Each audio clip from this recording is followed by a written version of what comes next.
Namaste. I'm delighted to be here today at tonight's Leicester Vicharmanthan event, where we're exploring the topic, Can an Emerging India Save a Declining Britain?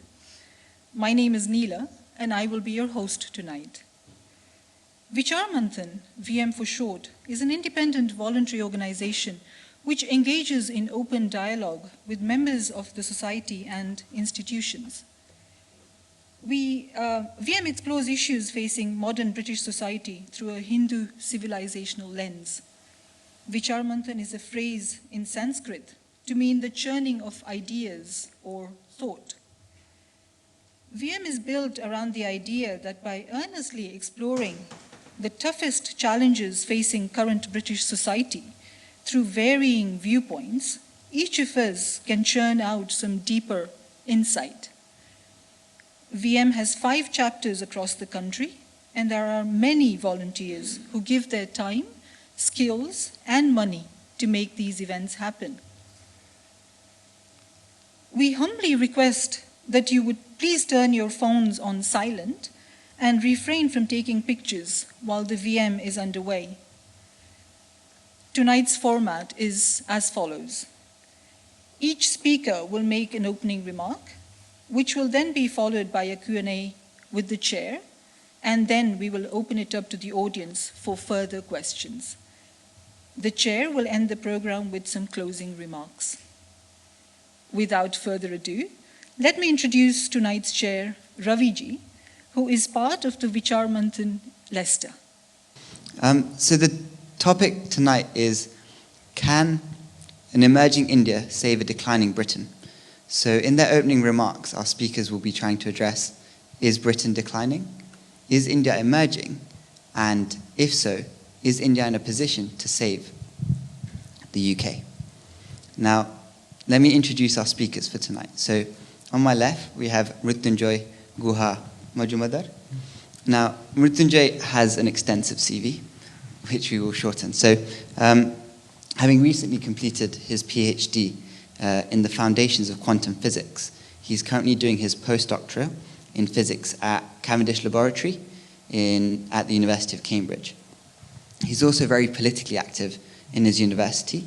He is currently the vice president of the Graduate Students' Union and was recently selected as one of the 35 under 30 in the UK-India Young Leaders Programme. He's written extensively on social, political, literary and philosophical topics, and today he'll be joining us and commentating from on the social aspect of the UK-India relationship. On my right, we have Ravi Sidhu. Ravi is the managing director of Synergy Bank. He's a career banker. Born and brought up in India, he moved to the UK in 2008, just before the credit crunch. He'll be giving us insight into both sides of the discussion, having lived in both countries, with particular focus on the Indian diaspora outside of India. Without further ado, I'm going to welcome our third speaker, who is Hindolji. Hindolji has been on the VM platform before. He's editor-at-large of Fortune India magazine and is currently a Shiving Scholar at Oxford. He unfortunately could not join us here today, but he's going to give us his opening remarks by a video.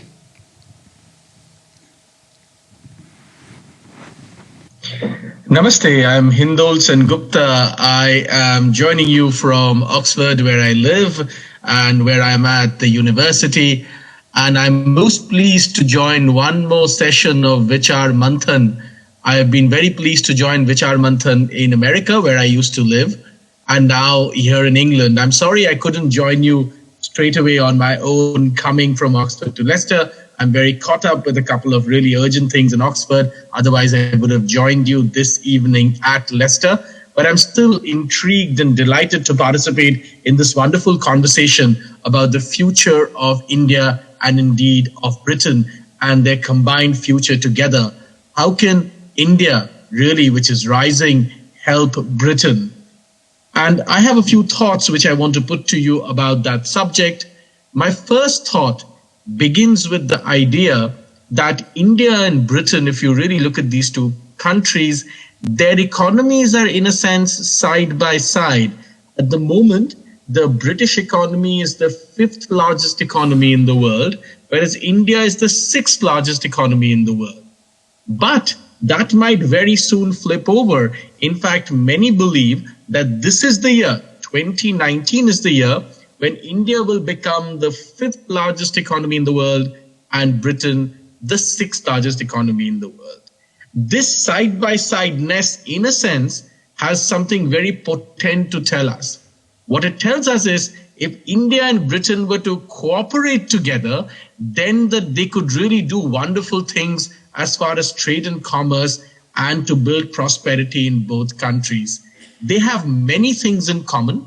And I think India's bustling market, it has to be understood after this magnificent victory, this great democratic victory that Narendra Modi has won once again for the BJP in India, means that his second term will really be devoted onto one big idea. Remember, the Indian economy at the moment needs a little bit of sprucing up. China's economy is slowing. India's economy is doing well, but it isn't doing as well as it could be. And therefore, all the effort of this economy will now go into getting spruced up. And Narendra Modi's effort will be to propel economic growth in the country, which is very important, especially because there is a job crisis at hand. And indeed, there's agrarian problems in the agricultural economy among farmers. So what will really happen? Well, he will really push, Narendra Modi will really push to boost demand. And that demand, the boosting of demand in India, especially rural demand, would be a great engine, not only for India, but for anybody who's trading with India. Now, India actually can be a great place for the United Kingdom to source a lot of material that it might be buying at much higher rates from other parts of the world, including from the European Union. It can actually buy from India. And in the UK could be buying a whole host of goods and services from India, which it could buy at a far cheaper price than what it would be buying from the European Union. That's a straight case for better ties for India and Europe. The other big point, remember, is that the UK and India are part of something called the Commonwealth.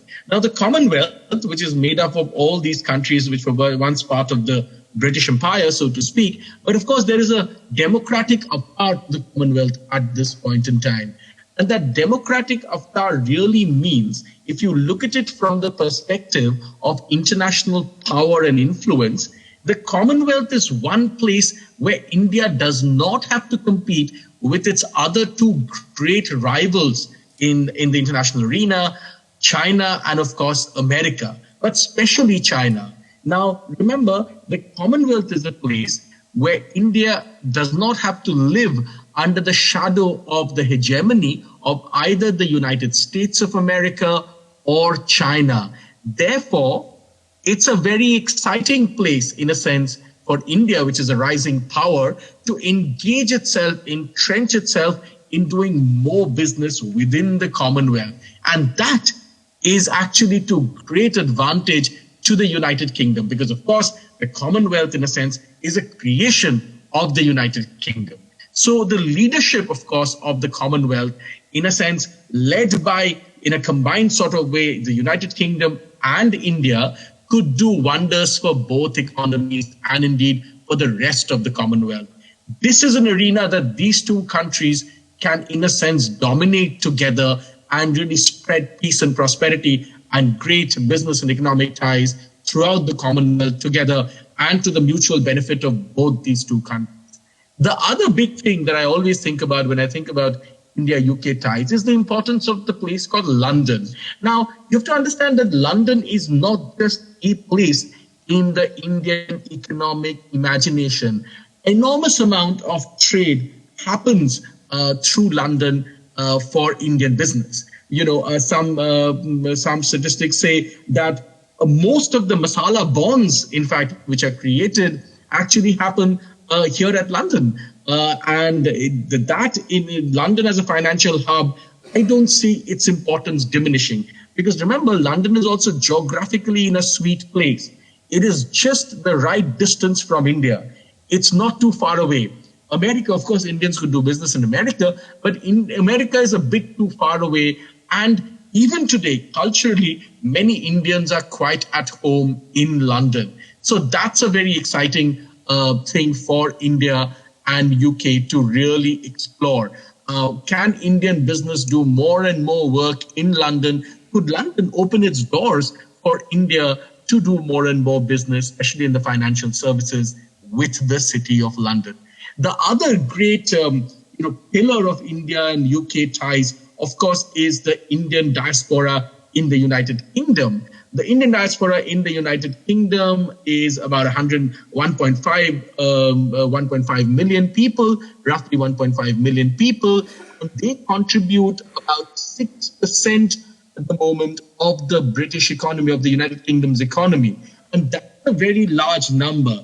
A contribution of 6% from 1.5 million people is a disproportionately large number that Indian diaspora now contributes to the British economy, to the United Kingdom economy. And that will only keep going up because all statistics suggest that Indians will become the most important diaspora in the United Kingdom economy. This will be the most influential, the most highly educated, and the wealthiest, perhaps, minority group within the United Kingdom, and will have great influence within the United Kingdom economy, and they could drive greater economic change within the UK and greater ties with India. That's another clear place where India and Britain can cooperate together. The other thing, of course, is in education. And I want to greatly stress upon the fact that a lot of Indian students prefer the United Kingdom as their first port of call when they think of studying overseas. And that's an exciting opportunity that is only growing over the years. The British government, tries to facilitate it in whatever way possible. And that's a very exciting opportunity for India and UK to collaborate through the Evening Scholarships. That's a great scholarship program. A lot of Indians, very influential Indians in the past, and indeed at the moment, have benefiting from this. They become, in a sense, living bridges between India and the UK, and they are another part or another place where Indians can really help, or India can really help, by reaching out into the United Kingdom, and both countries can cooperate together, because those Indians, once they go back home, they take their influence and their experience in the United Kingdom, and then they build companies, they're in government, they're in civil society, and they help benefit not only India, but India's ties with the United Kingdom. So that's another great group that will, in the future, I see great potential to keep propelling. The United Kingdom has some of the best education institutions in the world, and this combination can be a win-win combination for both India and the United Kingdom. So for all these reasons, I am a great optimist about the India-UK relationship, Brexit or no Brexit. I feel there's a lot of potential for India and the United Kingdom to really collaborate and build great economic ties, cultural ties, political ties in the future. And I think the time is ripe. The time is now. No matter what happens with Brexit, I think the future is a time when India and UK could truly take their relationship to the next level. And that's my opinion. And I think that's my considered opinion. And I want to put to you that there is a great opportunity here. Thanks very much for listening to me. And thank you very much once again. You've been a wonderful audience. Thanks very much for inviting me to speak here to you at Leicester at Vichar Manthan. As I said, I've been, Vichar Manthan has been a very kind host to other talks that I've done in other parts of the world, including in America. And I'm delighted to be part of Vichar Manthan, which I always think that, the audience at Vichar Manthan, I've always seen as some of the most educated and very interesting people I have met at Vichar Manthan, who have always asked me very thoughtful questions and have always given very thoughtful inputs to whatever I was considering at that point in time. So I'm always excited to be part of Vichar Manthan, and thank you very much once again for inviting me to talk to you. Thank you.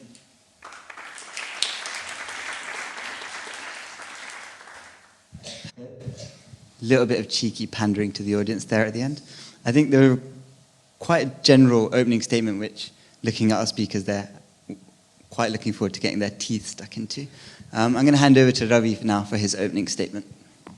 I thought, looking at this topic, and the previous speaker did mention the Indian diaspora, so I wanted to bring in a slightly different dimension to this subject by saying there's India, there's Britain, but then what about the Indian diaspora? So, and I thought particularly all of us, a lot of us being here from the Indian diaspora, this sort of would probably gel one personally with yourselves and could help, get some more Vichar Manthan out of the subject. So let's start. The Indian diaspora, I say confusion, challenges and opportunities. Why do I say confusion? Because as a lot of the people from India or the subcontinent have gone off to build their careers, have families in different parts of the world, their contributions or their relevance sometimes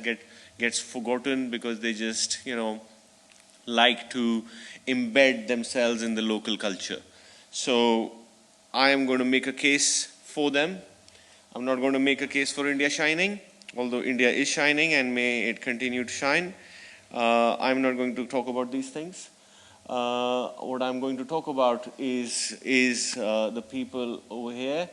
And so who is the Indian diaspora? The Indian diaspora is loosely referred to people of Indian origin who have now migrated out of the country and live in different parts of the world.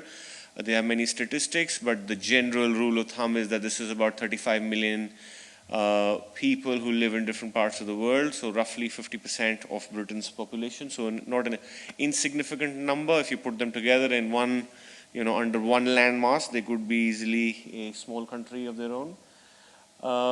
And what's more interesting is that about 500,000 people of Indian origin add to that number every year, because even today we have the concept of brain drain. We still have a lot of people leaving India for opportunities elsewhere. India, being a great institution, continues to produce wonderful minds in all spheres, and therefore the Indian diaspora as a number is only increasing.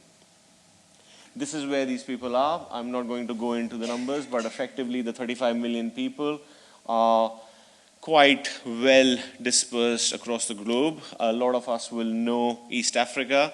The Leicester has already... If you turn away from the mic, it won't pick it up, your voice. So if you turn to here, it won't pick up your voice. Okay.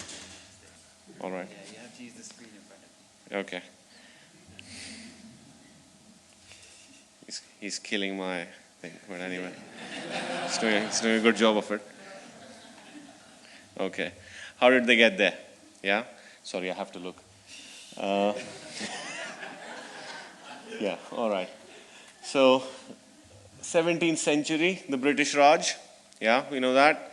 And then a lot of Indians went to Russia. So there was Indian merchants. If you go to Russia, a lot of Russians still know a lot of the Hindi movies. Yeah, so there's a big Bollywood fan club over there. There's Indian community in the 19th century went into the Caribbean islands. So you have names like Shiv Narayan Chandrapal playing for the West Indies. 18, and then the army, yeah, through the British Raj, people traveled with the army, and then that's how they got to Canada, US, and 19th century East India Company, people came to the UK, yeah. And then post-independence, 1970s oil boom took people to the Gulf. IT boom took people to the UK, to the US, and 50s, 60s, Punjabis came to UK, followed by East Africans in the 70s. Yeah, so I think this is all, people know this. Why is it relevant?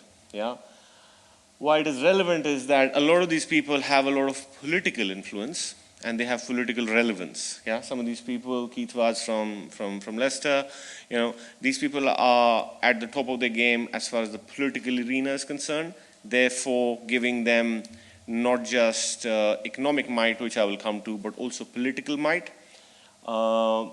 This is the economic might. A lot of numbers thrown around. What I will allude to is the bottom. UK top 100 Asians. There's a UK rich list that goes around every year. So 80% of that rich list is actually Indians. And that community, that small community in itself is worth upwards of $70 billion. Yeah, so that's just the top 100 UK Asians, and 80% of that being Indians. Yeah. Okay. What other economic relevance should we talk about?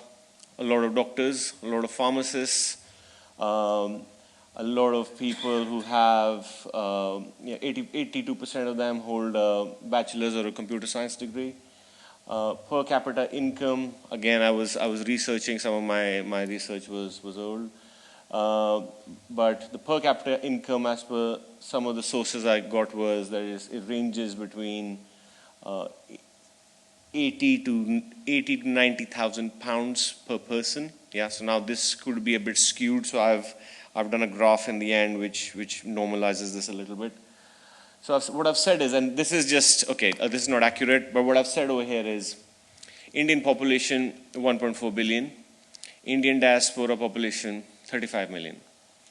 India's per capita income, okay, not reflective, but okay, there's a lot of poverty in India, so roughly 2,000 pounds even today, which is a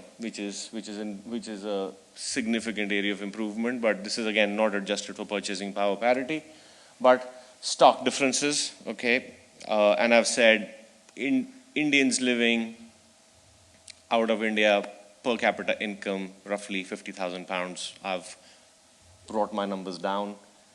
What does it do? India's GDP is 2 trillion pounds, but the Indians who live out of UK, if you were to calculate a GDP for them, which is buying power multiplied by population, you get something like 1.5 billion pounds, 1.5 trillion pounds. Now, while this is again not adjusted for purchasing power parity, this is not a like for like, I understand that. The point I'm trying to make is Indians who live out of India have very substantial economic power, and they have substantial political power. Yeah, and the level of education in this diaspora is very high, and that goes back to some of the comments discussions I was having with Sachin, is also quite deeply rooted in the culture and how the family values sit, because even today, if somebody is getting married in India, one of the things you would be asked is, what was your education? Yeah, so it's as stark as that. All right. What else does the Indian diaspora do for India and for the UK? I'll come to the UK. There's something called NRI deposits. I'm not sure how many people know about NRI deposits. Has anybody heard of NRI deposits? Okay, some people have heard of NRI deposits. What are NRI deposits? Non-resident Indian, that's the term, and deposits. So these are deposits that you can place with your bank in India, but they will be in pounds. Yeah, so it's effectively the Indian government allowing people of Indian origin to place deposits back with the country. Yeah, so sometimes they are marketed, sometimes not marketed. I'm not marketing for them, just so we're clear. But how big are they?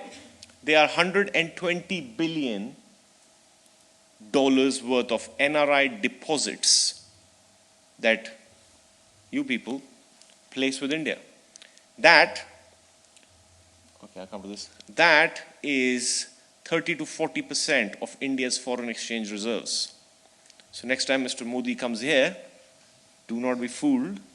Yeah, while I'm sure he loves the Indian diaspora, but I think there's also a significant economic play that the Indian diaspora plays for India, which is 30 to 40% of Indian foreign exchange reserves are funded by Indians. So why would you not be important to the Prime Minister? And you should be. So he does a good job. That's great.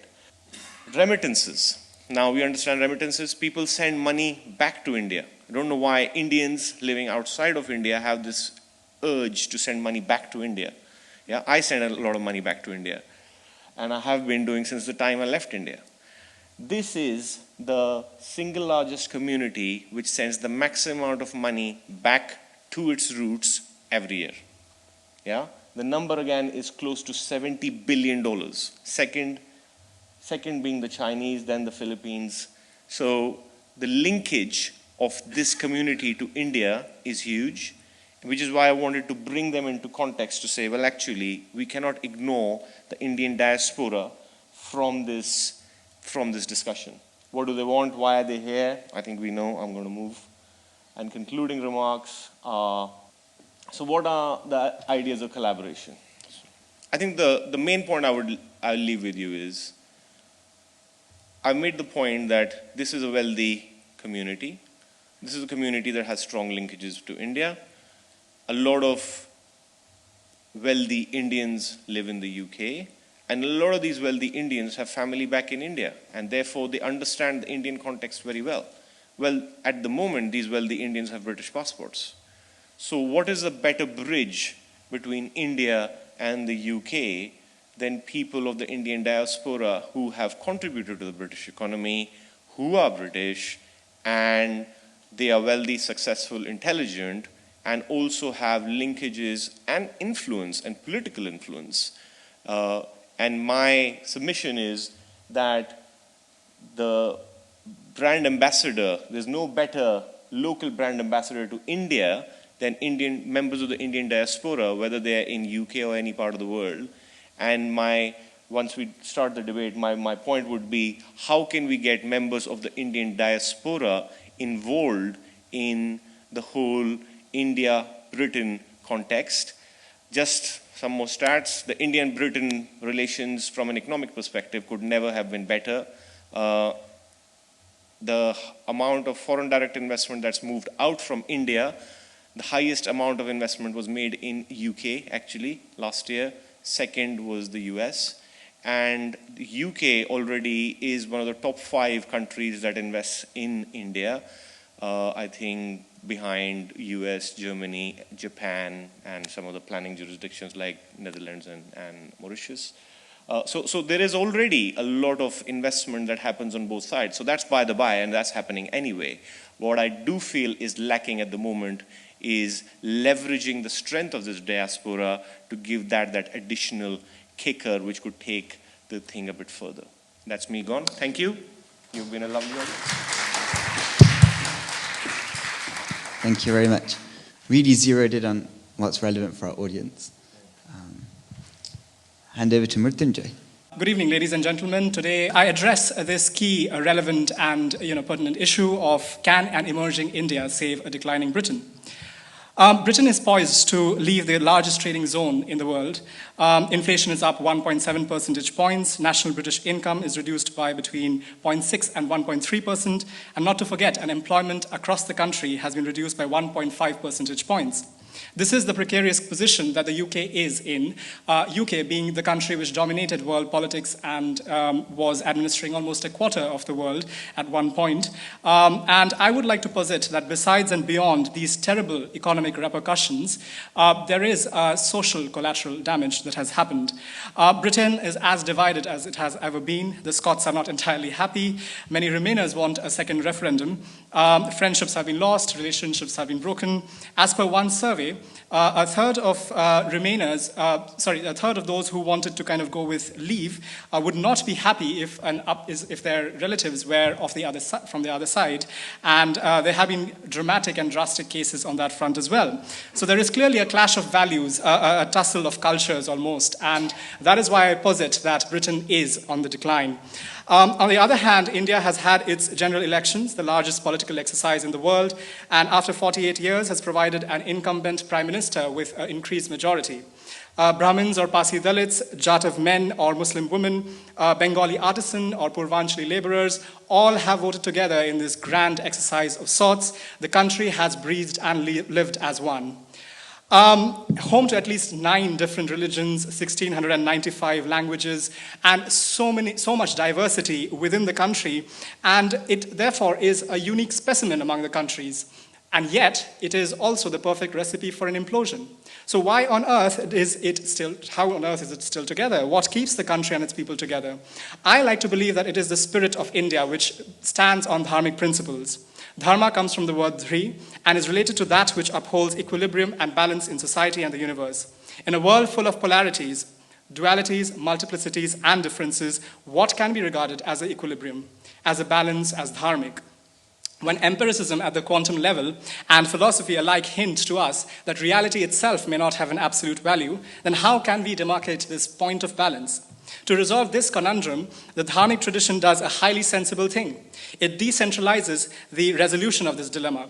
It makes dharma the operational balance of elements in the universe as determined by their innate tendencies and natures. The more relative truths, so to say, build together to a relational reality. So how is this relevant to the question at hand? At a human level, this presents a more accessible and equally universal gem of wisdom, that of unity in diversity. The application and realization of this idea has been India's gem for a millennia. No wonder Indians have 33 crore gods and so many other aspects which they have assimilated and brought together. Ours is a tradition that provides for respect for the diversity of people, their experiences, their thoughts and lives. It is this that Britain has to learn from India post-Brexit, is what I feel.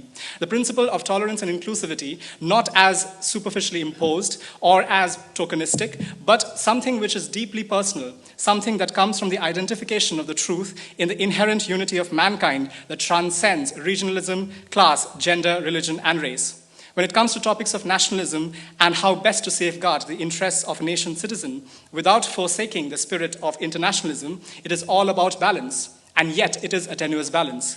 The crux of the dharmic standpoint is a multiplicity of possibilities and voices, the multiplicity of perspectives and stands and positions.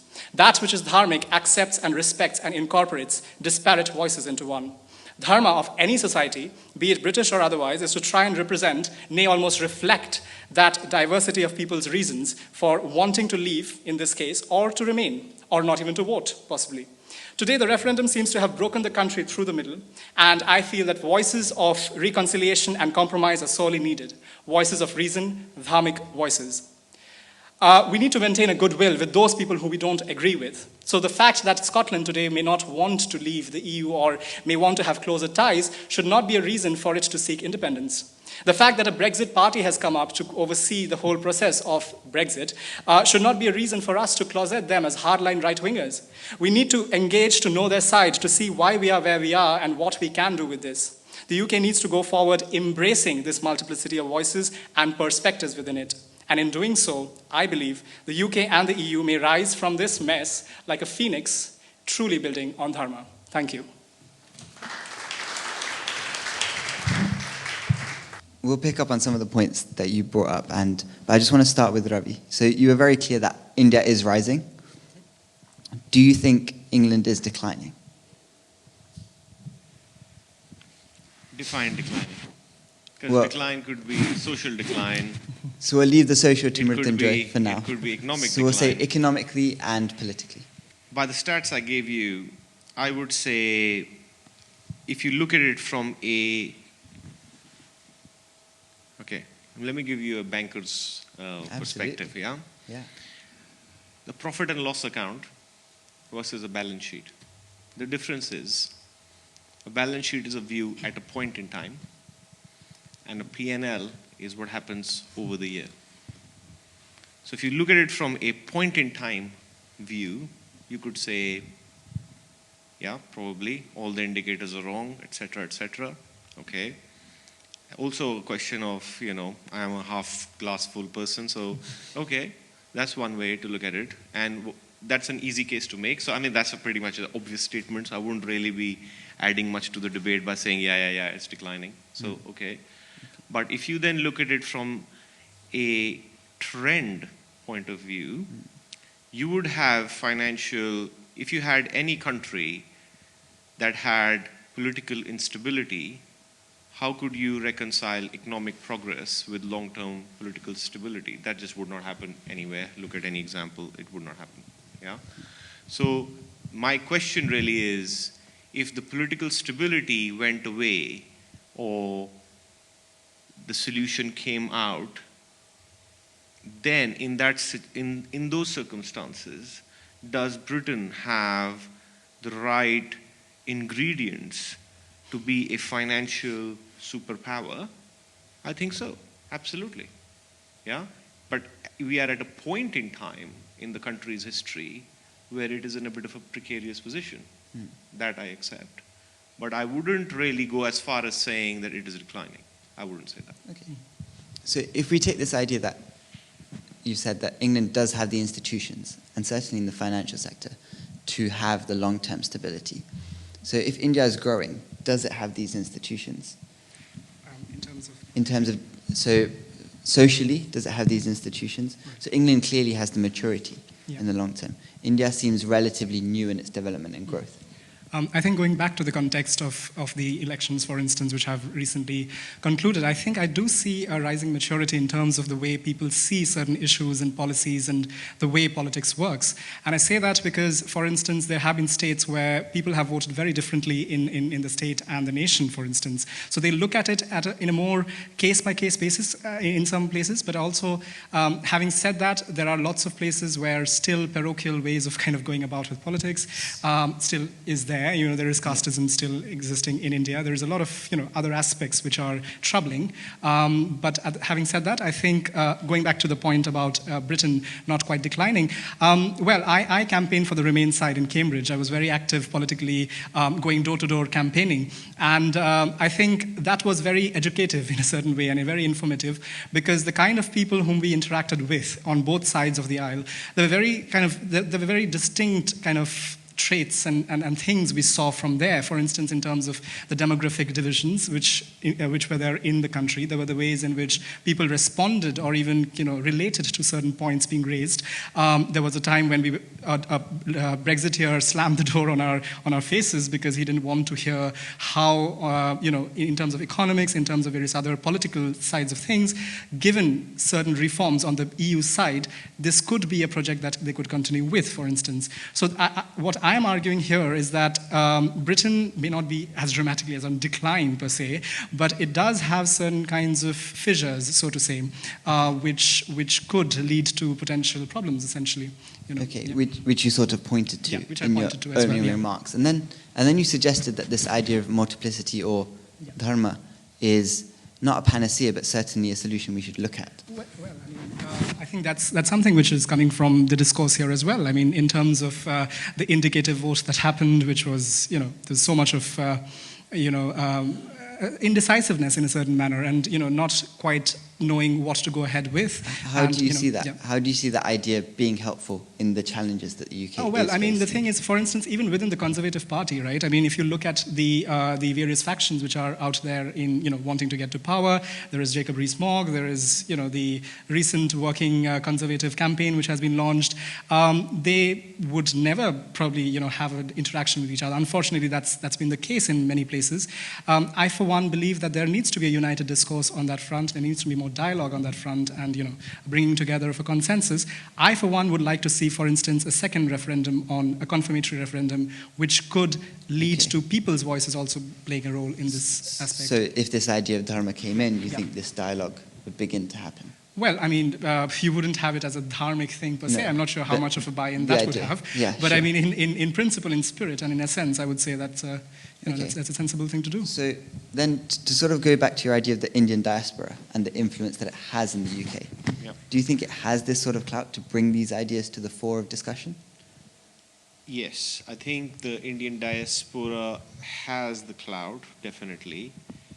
Is it too busy being successful? That's another question, because let's be honest, we don't have as many leaders as we could have of Indian origin, not because there's a lack of talent, it's just that the talent is just probably not interested in politics and more interested in capital and private enterprise. That is a truth of the Indian community as well, right? So I think while we sit and debate, including myself, I think the question is what can we do about it and how can we contribute to the problem? So to answer your question, I think the Indian diaspora has the clout. Has it done enough? Probably not. Okay. Yeah, in this problem, yeah, I don't know. I would say probably not. But could it do more? I think yes. And I think we're talking India, coming back to the debate, I think what we're saying is, can India help Britain?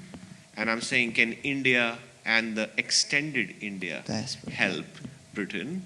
And I would say absolutely, because one of the, sometimes they say, you cannot fight yourself out of a problem or cut yourself out of a recession, or, you have to create opportunity, which then leads to prosperity, in an inclusive way, of course. But finally, how would you? So you have to look at industry leaders. So you don't have to. Okay, so if the Indian diaspora is, let's say, not as politically active as it could be given its economic might, it could contribute in a different way, which is what it does already. Yeah, but I think the question is the bridge between India and UK, while it is already strengthening, at the moment it is quite limited to London.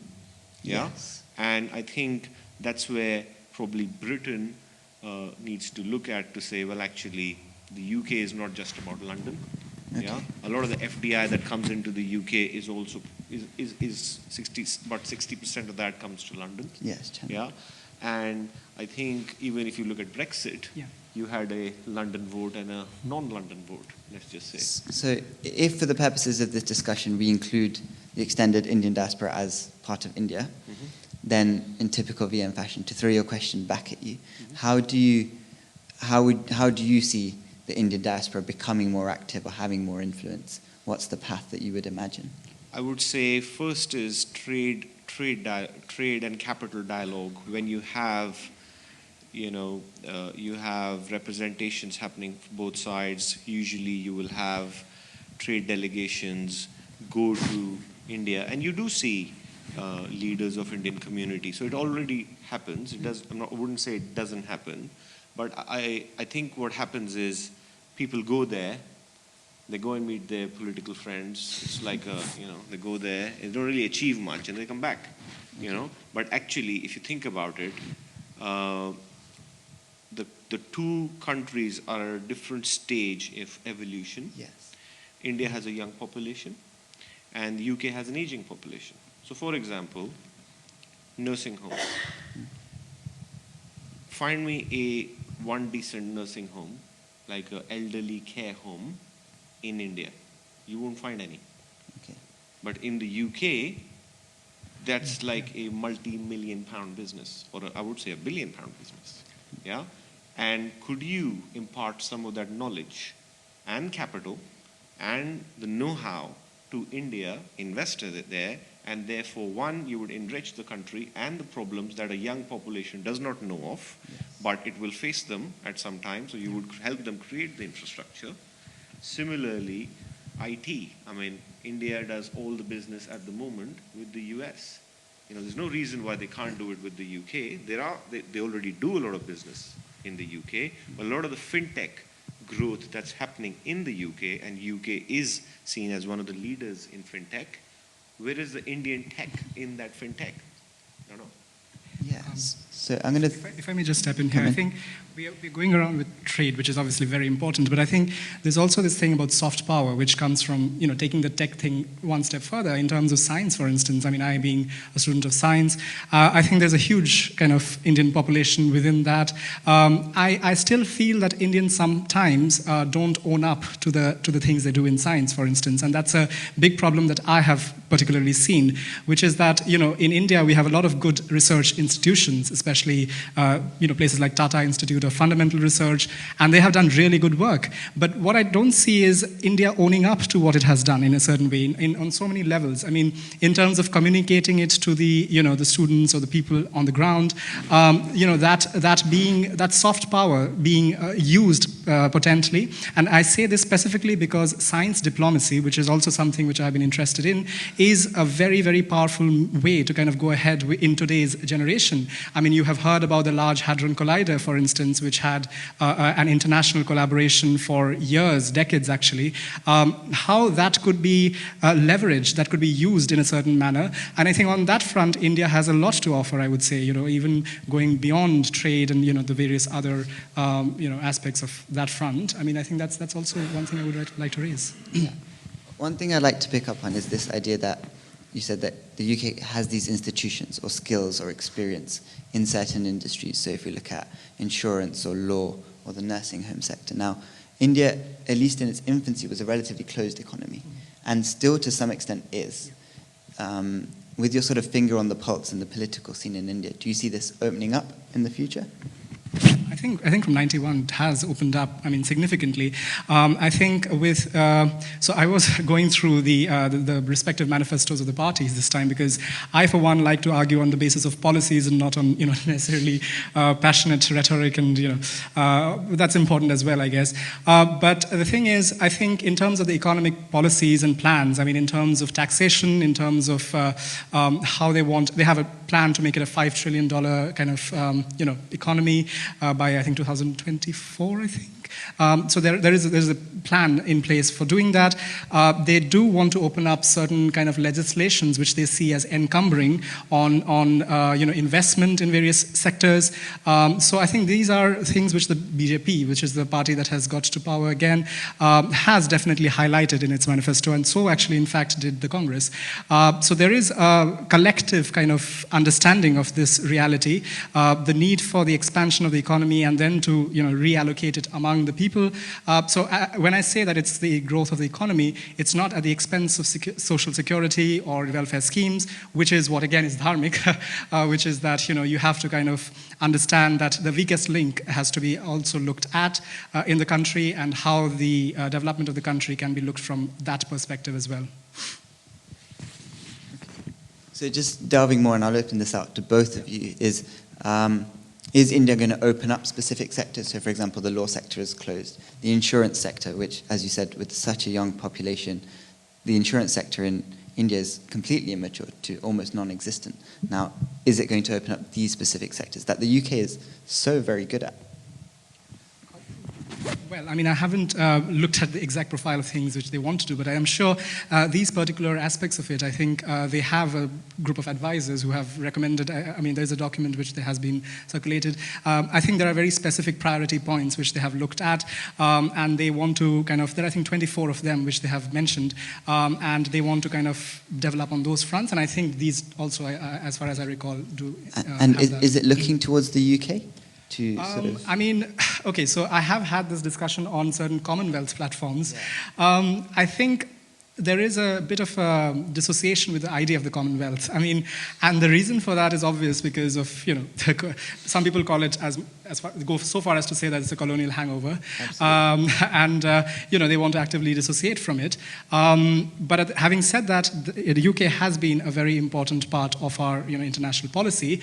But in terms of specifically kind of, targeting the UK, well, I'm not that sure about that, because the Deputy High Commissioner, for instance, a few years back, did not, was slightly, did not want to comment as far as to say that, we are going all out and trying to placate and get UK around. But obviously, in the international stage, UK being the country and the important country it is, in terms of economics, it does have a big role to play, and India understands that. Yeah, so on the international stage, the dialogue stays relatively diplomatic. Yeah. But then, so you mentioned foreign direct investment as one of the things that is going on with the UK investing heavily in India and vice versa. But if we look at the trading partners, so the UK is India's 17th or 18th largest trading partner. That's pretty far down the list. So even for India, is it really a priority to look towards the UK? At this stage, well, probably not as far as trading is concerned. But you must understand, the reason trading is an output. You have to first look at the input. What trading? So the biggest trading partner today is the US. And why? Because of IT, because of visas, because the people go there, and then UK could be a big trading partner, but you've got to take the steps, which is why I was alluding to earlier, to say you've got to find opportunity, which then results into business, and then you go to sow the seeds, which then take you there, because otherwise you're just looking at statistics saying, oh, well, UK doesn't do much with India, but it could. It could. So then what does the UK need to do in order to open that up or increase the trade?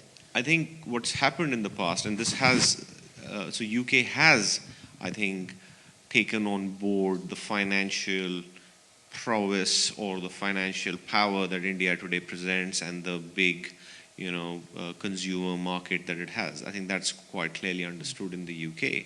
And you have seen trade delegations where the Prime Minister and a lot of senior party people have been lobbying to be given that access. The point really is there's a lot of people, so you don't want to do it in the way where you're in the queue and then, so everybody's doing it. So what difference can you make? So question is, you've got to look at your areas of expertise in UK, and they would be what? They would be education. Yeah, could Cambridge do something with Jawaharlal Nehru University? I don't know. Could your top law firms do a JV with so as Leicester University is paired with a Chinese university, exactly. Beijing. And then could you then do in banking? I mean, you already have a lot of banks like HSBC, which are headquartered in the UK, but is effectively an Asian bank. Real estate. I mean, there's a lot of so there are areas where there is collaboration happening. I think the question is again not how Britain can help India. How can Britain help? And that's what we're debating. How can Britain help itself by collaborating with India, which is where I think Britain needs and is doing this is reasonably well. Britain is doing well, I think. Let's also call out what it's doing well. I think Britain is doing well to attract Indian capital. As I said, trading is different from FDI, and foreign direct investment, the largest amount of FDI that happened in 2018 from India was to the UK. And again, but the problem is a lot of that was in London again, so that's another question. But I think that is happening, and what I think is if it continues to happen over a 4-5 year period, then you will see that change translate in your trading numbers. But the investment happens first, and the resultant comes later. Okay, so if we take a sort of left turn towards the social side, you mentioned the Commonwealth. So even when Modi came, his address to Parliament was saying that many Indians speak English, a lot of the culture has been adopted from Britain. Does Britain socially understand India, do you think, in terms of being ready to start that dialogue? Right. I think I recall one very interesting anecdote, actually, if I may share, which one of my friends in college, Christ College, in Cambridge, kind of came up to me one fine day and said, Mrityunjoy, you have had 200 years of British rule. How do you perceive us, me, for instance? And he came with this anxiety almost. He came with this, apprehension that I would be like, oh, I hate you, or something like that. But obviously not. But the thing is, that interest, which is about how Indians perceive the UK, for instance, in terms of social interactions, in terms of the perceptions that have been built over the last 70 years after Britain, the UK left, I think is there within the country, so to say. But I would like to say that just to briefly stray and go back to what he was mentioning, I think India has this whole Make in India campaign that has been going on. First. There has been a lot of skill development and training that has been prioritized. I think Britain can kind of step in and offer, at least I believe, certain kinds of inputs and ways in which it could prove to be very crucial in getting it to a certain kind of goal or a stage, and in doing that it will almost make it itself indispensable in a certain manner, because then it will be important for them to be involved in India's growth model. Going back to the social side of things, I think it also needs a bit of engagement on various other levels in terms of civil society, for instance. I feel in terms of NGOs or even civil society bodies, students. I have been personally interested in student outreach from Cambridge, and I think we have started this program called Access, which looks at how students from villages in India, from Maharashtra, Rajasthan, and various other places, get to talk to people in the UK, get to know their stories and the various aspects of it. And in the process, we have built a fairly good community around that, that structure. And the best part is that they have also started this project model, whereby they kind of try to implement certain kinds of technological or other kinds of solutions to certain local problems in that area. So let's say in a village or in a province in India, district, sorry, province is very colonial. But anyway. 200 years. Well, that's very important because people have understood the importance of that, and I think it needs to go at these various levels as well when it comes to social interactions. So then India, certainly on the political front and on the economic front, is showing signs of interest in trading and building a deep relationship with India. And yet, superficially, if we look at the media, especially over the past few months, it's relatively negative. To what extent is this incongruent, or is this normal? I'm going to address this one to you. I would say it is normal because you are having a lot of you have, what should I say? You have a lot of ingredients that would make good news, yeah, and therefore it's in the news. So that's fine. Okay. Yeah, and that happens. I think the question is, a lot of these things will play themselves out, Okay. So Modi's now, so that's news. Well, will that be news after 1 month? Probably not. Yeah. Similarly, there will be a new prime minister, and and that these things will just play themselves out. So I think, again, it's a question of being at a point in time when there is a lot of debate and discussions on a particular point. That necessarily is not the solution. Yeah. The solution really is more out of, like Mrityunjay was saying, an outreach program. Okay, what does that do? Well, that then gives you more visibility. There is a lot of American visibility in India. Yeah. Is there a lot of British visibility in India? Probably not. Do Indians who live in India understand that the Indian community in the UK is actually so prosperous? Probably not. Yeah. So I think there is a lot of things where you can actually educate, because rightly or wrongly, a lot of people in India, who are, because finally it's about human contact, understanding each other, and then being able to do business or helping each other in whichever way possible. You do that by breaking those barriers. And because of this overhang of the British Raj, there is a bit of a handicap which you need to overcome, and you can only do that by being visible and embracing of each other. Yeah. And I think there's either either is out of just India being busy building a relationship with the US, or let's be honest, India not being India's political economic success not being that relevant to the UK in the past, and we have just recently emerged as this economic superpower. So it takes some catching up to do, yeah. But I think we are in that zone where this has now come to the attention. So you had, I think Priti Patel go to India, with the delegation. So you see the signs of it happening. What I was alluding to earlier was, you see that now this is happening. Okay, so you could say it's a bit late. Okay, but now it's happening. Great. How can that be more than just a trip? And how can that, have more substance? Whether it's economic, whether it's social, whether it's breaking barriers, whatever it is. This like this REACH program. Like, can there be more? So I'm going to ask That's one point. Yeah, I think in terms of media, I have. Sorry to be very critical, but I think the British media has not quite been fair to Indian people lately, at least. And I think there needs to be.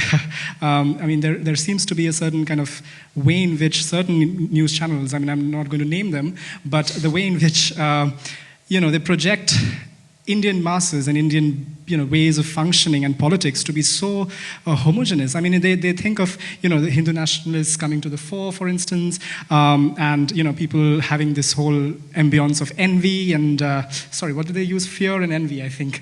A cloud of fear and envy. Well, I mean, in some places, maybe, I'm not denying that.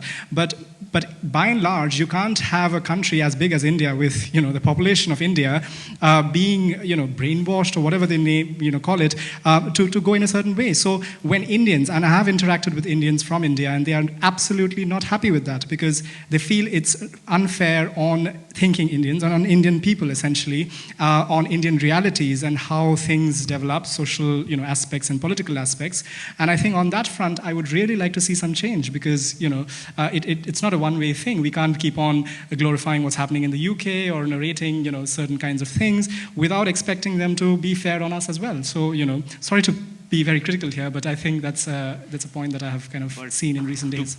To be honest, I would say that goes back to the point that I'm making. So whether it is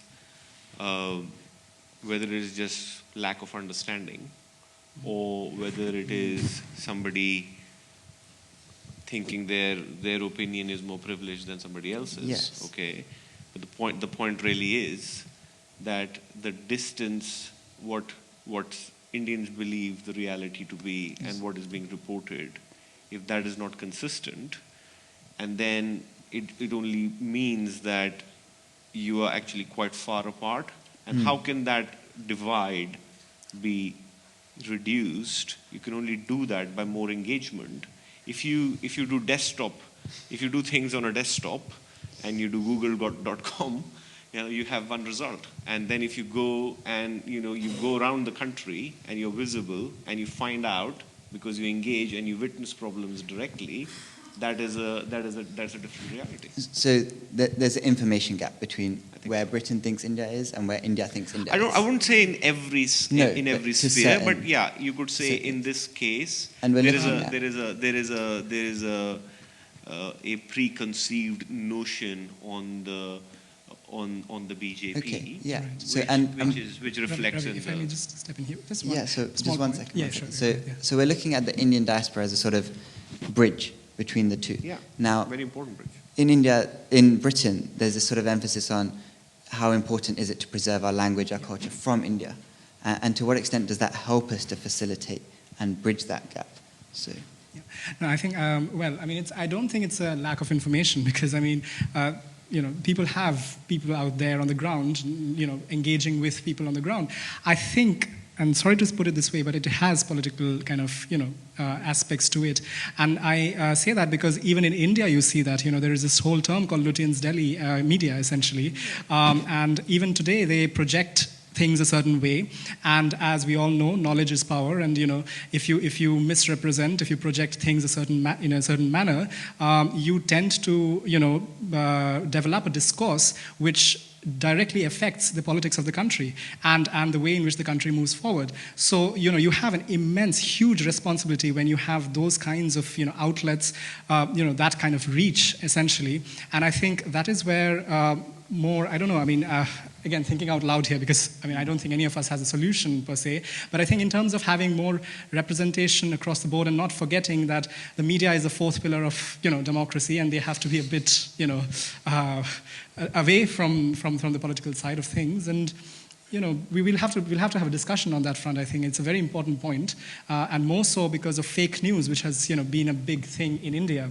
There are lots of places where mobs have had riots and conflict based on information they have got over WhatsApp or various other kinds of ways of communication, and that has affected people on the ground in terms of violence, in terms of the way elections have gone, for instance.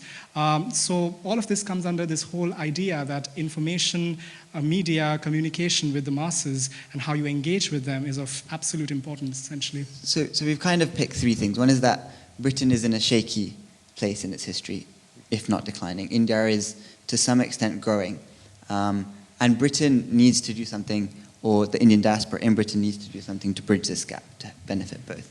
Now, if we examine India's growth, particularly if we're using a dharmic lens, to what extent is the growth in line with dharmic principles, or are we just adopting a Western mindset of growth? That's a tough one. I mean, there are lots of levels where India still is not as dharmic as it could be. I would say I'll be very blunt and honest here, in the sense that I think that's where reflection needs to happen. Specifically in terms of what I spoke about, fake news, for instance. In terms of how misinformation has directed people in a certain manner. I mean, and they have taken certain priority points to be the basis for judging how the politics should develop. And I think I saw that in the UK as well. When Nigel Farage and Boris Johnson were trying to project certain things which were actually untrue. I mean, there was talk about... So give us an example. I mean, for instance, they spoke about the NHS, and how the money from the EU project and how coming away from the EU could help, in fact, to go, that money to go into the NHS. Now, the thing is, for a working class person, for somebody from, the lower, from economically slightly backward sections of society, that is a huge thing. Because, if you have better health services, if you have a certain kind of, facility given to them, I think that could, in principle, direct a lot of people to vote a certain way. So I think that, again, just speaks about that not being dharmic at all, and I see that happening But this idea of media apart, which is sort of, you're saying is a projection, which may not reflect reality. But the reality of growth in India is not very green. It's not very dharmic. There's plenty of... Why do you say that? So in terms of the wastage and the industrial toxins, and if you look at the Swachh Ganga project, which to some extent fizzled out, where do you see that panning out? Well, I mean, I think we are expecting too much too soon, essentially. Okay. I think 70 years is a huge time, and, fortunately, unfortunately, there are certain structures in place, certain things which have happened over time. There is a certain kind of inertia in the system as well, which is why I feel that to clean up or to go towards a certain model, especially in a country like India with the population it has, I think it needs time. It needs time to incubate, to kind of develop. I'm hopeful. I'm not as cynical per se.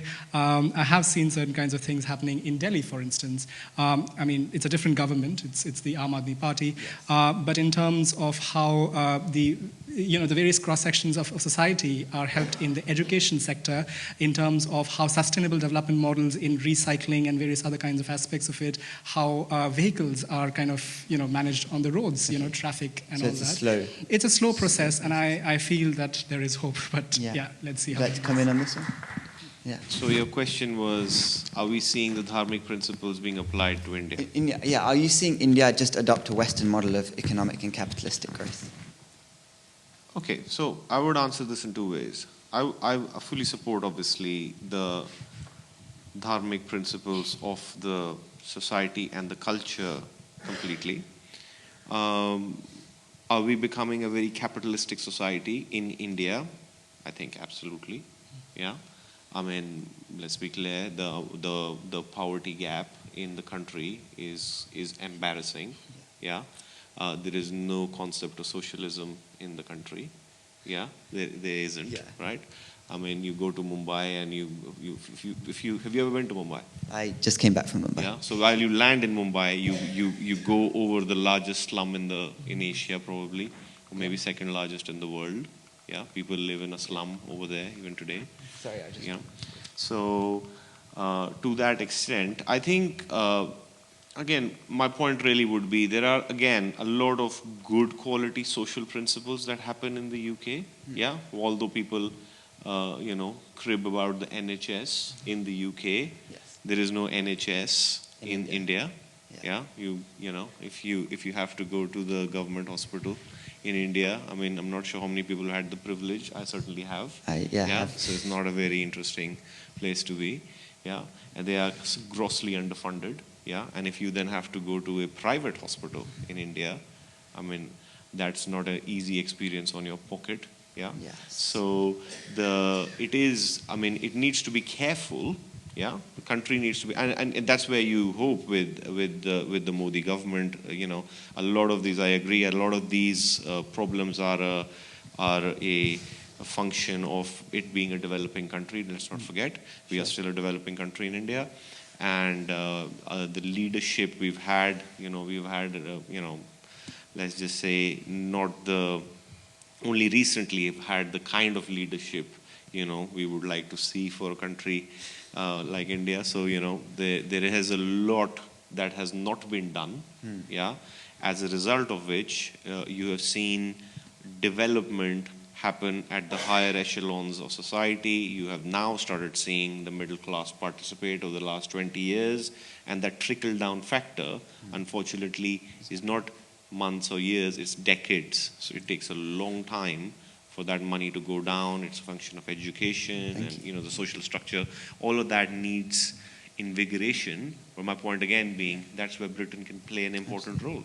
In building a relationship is about not saying, oh well, like you were saying, oh my God, you've had these elections, people are scared. Okay, that's a political view.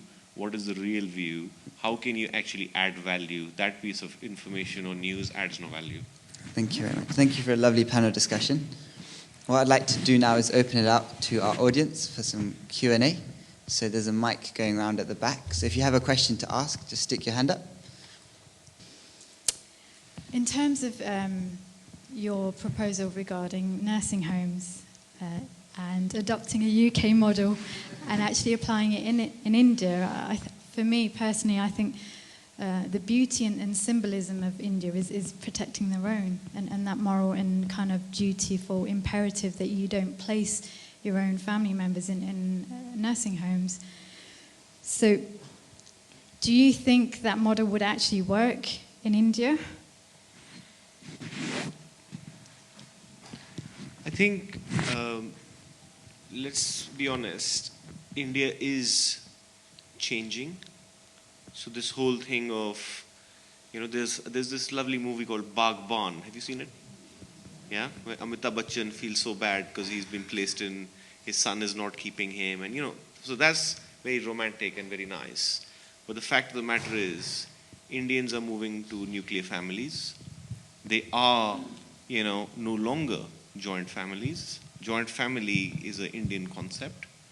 And as people, so if you have, for example, me, yeah, I am the only child of my parents, all right? And I don't live with my parents. And there are a lot of people in India who are the only child. Now, if they come from a small town, like I do, I will not get employment where my parents live. So I have two choices. I can either tell my parents to come and live with me, and I'll say, I'll take care of you. They'll say, well, my parents will say, no, thank you, because we have got a very nice lifestyle where we live, and you will have no time to meet me. So why should I come and live with you? You come and live with me. Yeah? So that's one context to say it's not because we don't want to take care of our parents. It's just that so it's a question of opportunity versus duty.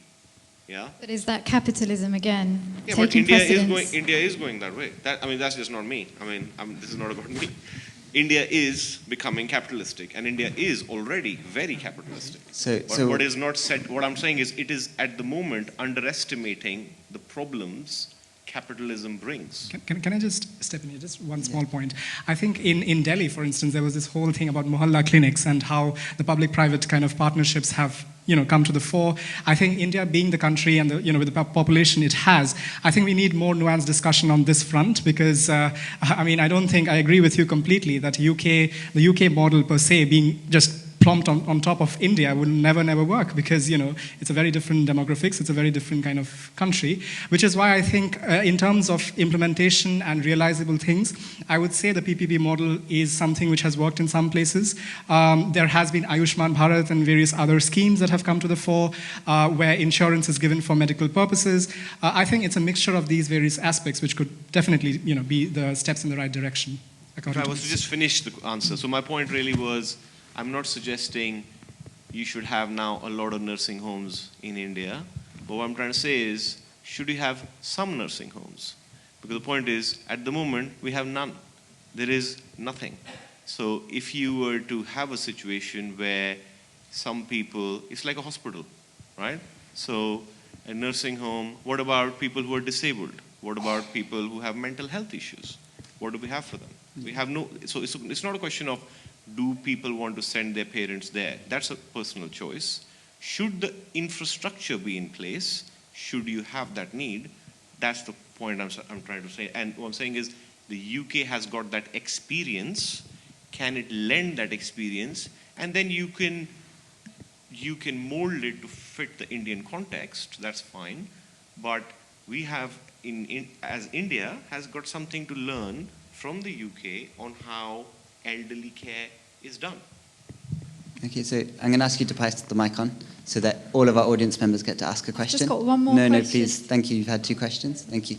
About the internet, there are 60 satellites which allows us to do the internet. And now the question is, we are living in a higher satellites and also mini satellites. So how do the satellites affect us? That's my question. That's my question. I'm not quite sure what that question was, so I think we'll go to the next one over here on the left. I'd like to ask a question to both members of the panel. Yeah, I'm a person of Indian origin. I came to England in 1962 as a 2-year-old. I've been brought up here most of my life. What I'd like to say in terms of the political sort of role that we Hindus are playing, right? Both of the speakers, I'd like to ask, do you think that seriously we are playing a political role in this country as diasporas or person of Indian origins or non-resident Indians? Because what I'm seeing in the establishment over here, we Hindus are seen as a laughingstock here in Great Britain in terms of the political stuff, yeah? And all the political parties are using the Hindu communities, yeah?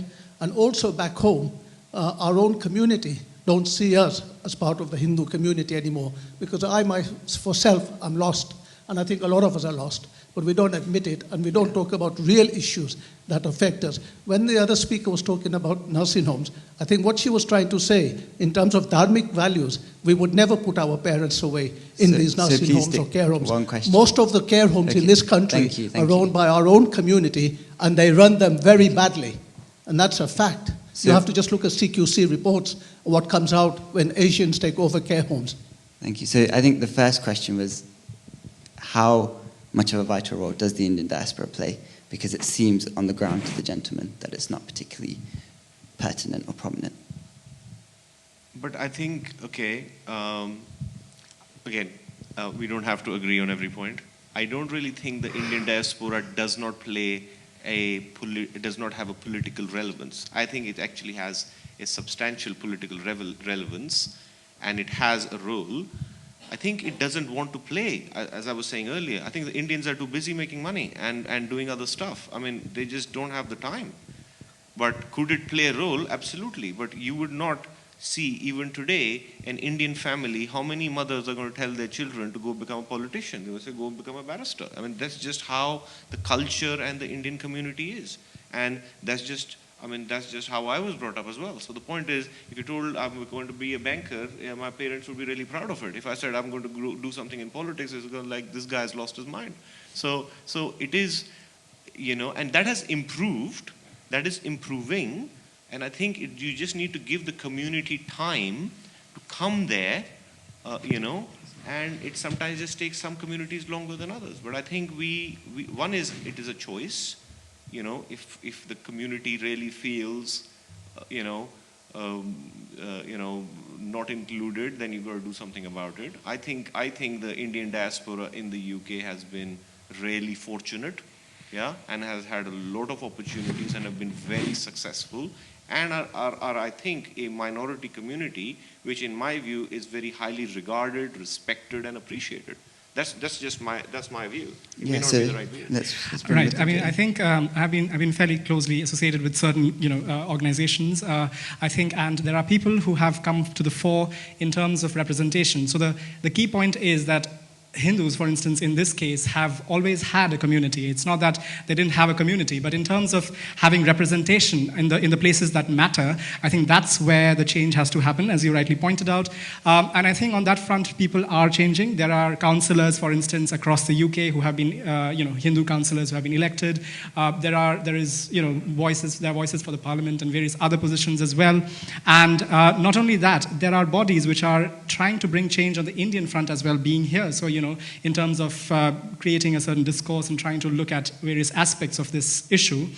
So not only here, but even in India, I think there is hope and there is change that's happening. So I speak from my experience here. Thank you very much. So we've got one question there, and then we'll come to this lady in the middle, and then we've got one at the front. So just a quick point, really. One is you're placing hope on the diaspora in order to bridge the UK-India relations. One of the issues could be that the diaspora today is still second, third generation. But by the fourth, fifth, will it really even have any significant connection to India? And I'm thinking about there's a lot of parents here probably with younger children. And I wonder if their children will actually have any connection. So is that really the horse you want to back? Who are you asking this one to? Both. Both. Okay, let's start with Mrityunjay on this one. Yeah, I mean, I completely agree with that. I mean, I think in terms of, the disconnect, I think there are people, I mean, I'll give an example of Cambridge, for instance.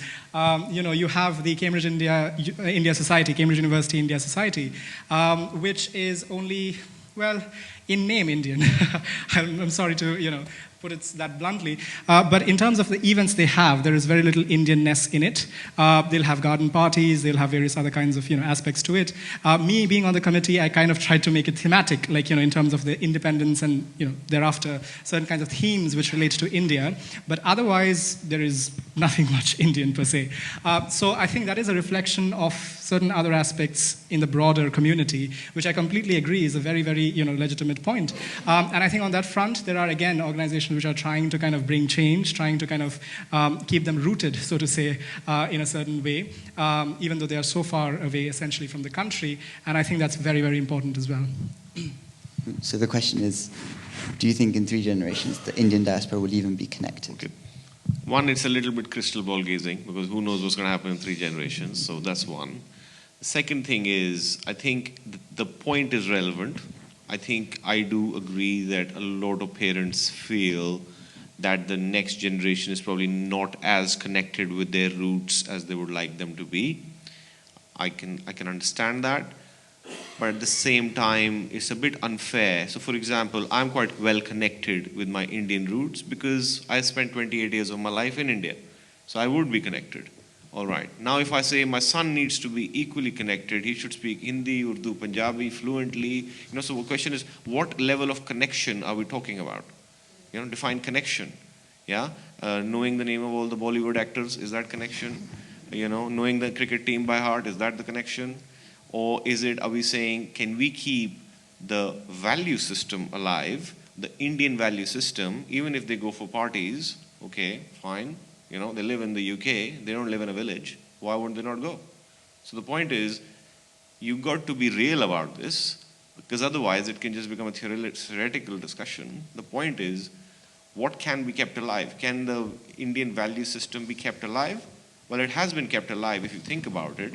Over the data I showed you, this immigrant community has been migrating for the last 200-300 years. And the value system, broadly speaking, has been kept alive.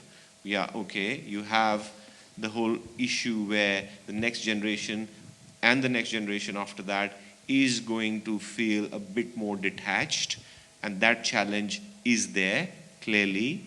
But can you keep the value system alive? Yes. Will you keep the language alive? Will you keep the traditional values alive? That's a function of parenting. That's a function of engagement. That's, how often do you go to India with your kids? So that has, and it has practical challenges, money, time, so many other things.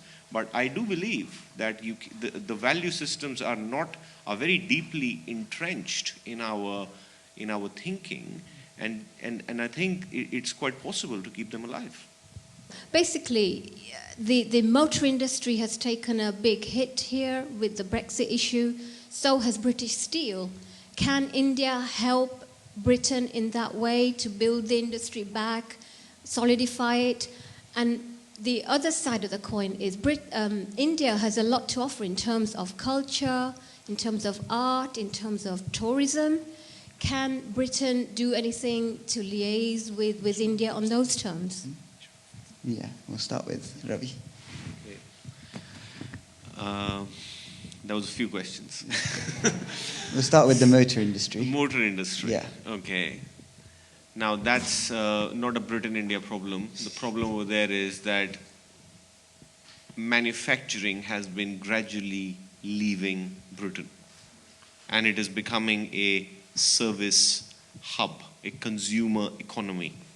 Yeah, where You have financial services, you have legal services, you have accounting services, you have real estate services, you have healthcare services. These are all services. You pay money and you get services. When you start manufacturing things, you need cost efficiencies to make those things at a good price, so you have a profit and you sell. That wage cost infrastructure, the whole model, unfortunately, the way Britain has operated, that has been a bit of a failure. It has not worked. Yeah? As a result of which, the companies are not doing well. Yeah? What will happen? Can Indians come here and turn around the UK automotive industry? Doubtful. Why? Because they will have to live under the same cost climate that the Britishers do. Yeah? You could have outsourcing agreements. You could do things to make things efficient. Yeah? But, I would argue a lot of that happens already. So what's happening is Britain is changing the way it does business and is becoming a center of excellence for knowledge, law, services, banking. So the way tourism, On your point on tourism, yes, I think Britain can teach in India quite a few tricks on how tourism actually is marketed. Yeah, if you go to Taj Mahal, which is apparently 7th wonder in the world, I think you pay like 200 rupees to get into Taj Mahal. How much do you have to pay to get into Windsor Palace? Yeah.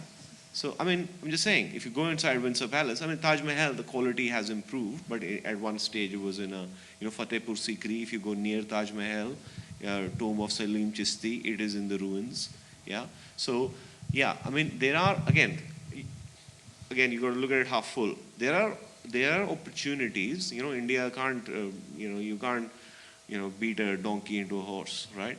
So, something doesn't work, it doesn't work. So that's that. But there are a few things that I think Britain is quite good at, especially tourism. They have done a very good job of it, in my view. Madame Tussauds, London Eye, you look at that. We don't have any of that in India. Even if we do, we don't make as much money out of it. And we should. Why not? And so I think there is areas of collaboration there. Thank you. I think quite specific questions, but they brought out some subtleties, so thank you. So this gentleman at the front row. Hi, good evening.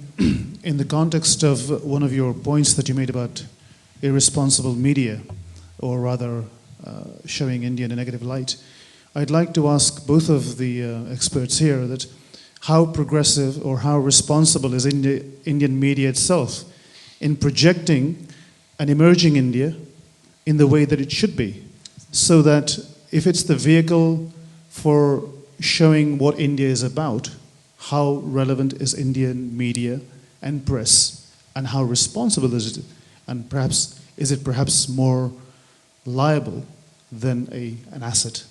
Thank you. Yeah, I thank you for that question. It's a very relevant question. I think in terms of Indian media, you have to look at the major news channels, the Arnab Goswami News Hour, which is just a lot of tirades going every which way, people speaking over each other. The point being that I find a lack of substance at times in Indian media. Essentially, I'm sorry to say this way, but in terms of looking at certain key aspects of the development story, essentially, and in terms of how the country is going forward in certain aspects, I think it's about what gets quick TRPs, obviously, and what kind of catches people's attention, the breaking news phenomena. And I think there were some channels, like, for instance, NDTV, I think, which was focusing on young innovators in India, for instance, and how local problems were being resolved in various innovative ways. I think those are aspects which have to be focused on. There needs to be a balanced discussion on political aspects as well, which I don't see at the moment, which I would very much like to see in the near future. But having said that, there are responsible channels as well, I would say, and I hope the others learn from them, essentially. Would you like to come in on this one? Okay, I think it's probably fully addressed, but I do understand the question. And yeah, I think it's a little bit embarrassing sometimes, the way some of the dialogue happens, because I've actually seen one Indian, panel discussion, which doesn't happen in this way, because people usually talk over each other. And it was actually being shown on an American channel as a joke, you know, and I found it a bit disheartening looking at it, saying, well, actually they're making fun of the way, you know, but it was funny. So the point is, you know, I think, a bit, you know, I just feel that some of these news anchors actually believe that they are doing high quality journalism, and they believe it. So, you know, I think unless somebody proves them wrong, you know, they're not going to stop. Thank you very much. Very direct answer. So, any last questions? We'll go to this gentleman in the middle. That'll be the last question. Well, thank you very much. Just final question. At the high level, is there an appetite, given that both nations are nations of opportunities and also traders, is there an appetite to help each other in terms of, would India actually be willing to help Britain? So we'll start this one with Mrityunjay. Well, I mean, I'm sure on the very highest levels there is a certain kind of, you know, close collaboration which they have kind of worked on. I mean, in terms of the diplomatic, you know, talks which have happened, visits that have happened over time, that does give forth a certain kind of hint at a close collaboration. Having said that, I would still like to kind of point out that I don't think preferential treatment, if that's what you're asking, is something which is on the radar at all. I mean, it's basically on the larger political and international geopolitical scene, Britain has an important part, and in that respect, India will definitely engage with them. But in terms of having preferential treatment, well, I'm a bit skeptical on that front. Isn't it the case that India would, or certainly would like to take advantage of the skills and the experience and the assets that Britain absolutely. has, yes. And likewise Britain would want to do the same, Yeah. and both would like to maximize their own wealth, Absolutely. And that's rather than yeah. actually at the high level, at nation level, yes, one country helping the other. Yeah. Because clearly India would like to actually see more trade with something like America, or even the Far East, rather than actually with just UK. Would actually like to be more interested in trading with Europe rather than with UK. Yeah, I think that's very important, because it's interesting you say about the East, because there is a Think East policy of the Modi government. But going back to the point, I think that is one of the points I raised during the discussion as well, that in terms of skill development, in terms of key investments and involvement of Britain, if that can be kind of carried out, I think then Britain and India will have a very good position to kind of go forward from. So I think finally, if you want to come in on that one, is there an impetus from both sides? I think, as I mentioned earlier, there's already a lot happening. Yeah, people would like to have more, but I think, as I said, India, is already investing in the UK, so that's happening. There's no doubting that. The UK is. I think we'll have this as that's it. So just let it make us. But assets come with businesses. You see, assets. You don't just buy an asset. You buy a business. So you buy. Well, you can't buy a nation, can you? So you buy assets. Basically, you don't buy assets. You buy businesses. These businesses have assets which are tangible assets, intellectual assets, and people as assets. And by buying those assets, you then contribute in terms of, because you could have bought those assets in Japan, Singapore, or somewhere else. There was only one Hamleys, and the Hamleys is in London, and therefore you go to Hamleys in London. So the point is, it has to be something where you have to have something that somebody's interested in. It's just a question of, what do you have that I don't have, and how can I use that to my benefit and expand my current expertise? Britain has a lot of complementary skills, assets, knowledge, and businesses which would complement Indian industry. Let's just call it that. And that's happening already. And I think it will continue to happen.